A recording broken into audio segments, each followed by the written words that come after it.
Thank you.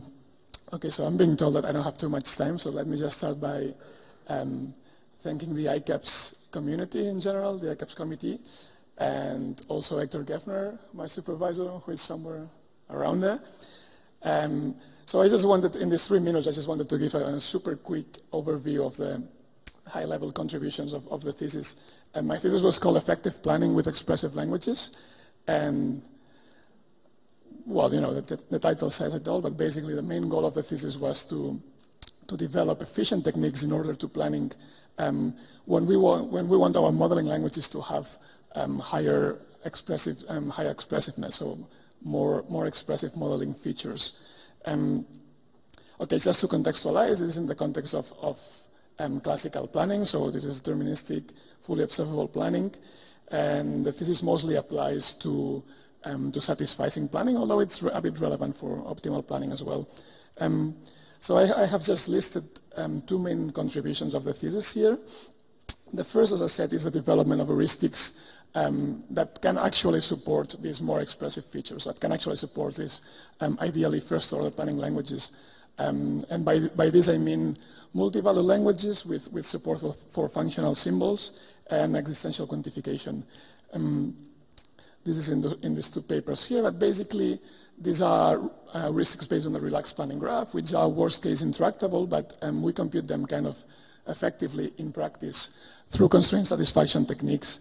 What else do I want to say about? Yes, okay, so the fact that we use constraint satisfaction techniques to compute these heuristics kind of makes explicit an interesting connection with between planning and constraint satisfaction on the other hand.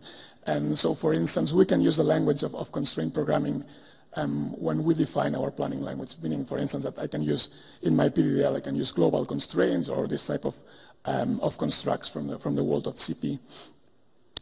Okay, and this is the second contribution that I wanted to highlight. Is this, actually, this is a family of algorithms that we called, as you saw before, BFWS. And essentially, these are, this is not exactly the same algorithm that won the IPC, in case you were wondering. It has the same bad name, but it's a different one. And essentially, these are algorithms that plan with a black box representation of the transition function, so they no longer need a declarative representation of the problem. So we think that this is conceptually interesting because, you know, essentially, all of the successful planning techniques so far make use in one way or another of some information or some knowledge about the structure of actions. So whether you want to compute an heuristic automatically or you want to build a set theory, you need to have that representation. This is not our case. It's not the case for this approach, and in spite of not looking at the declarative information of actions, we still get a state-of-the-art performance over at least the instances of the 2 last competitions. Of course, and this relates to the high-level goal of modeling, because if you really don't need to look at the declarative information of your problem, then you can use any high-level feature when modeling this problem.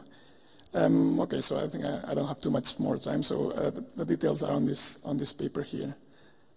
Yes, that's it. Thank you.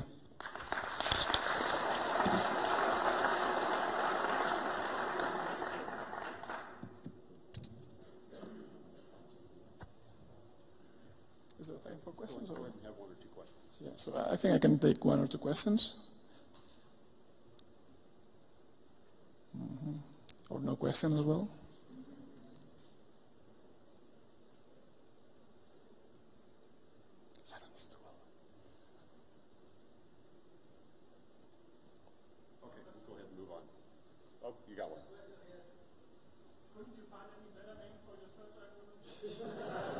Okay, we thought about it, but it was Hector's fault, so you should blame him.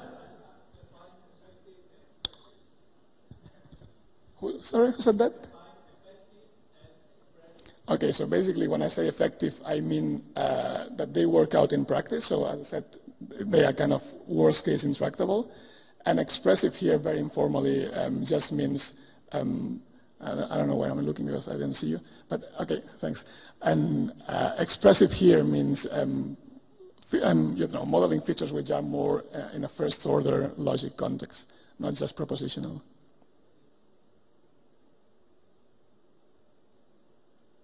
very much.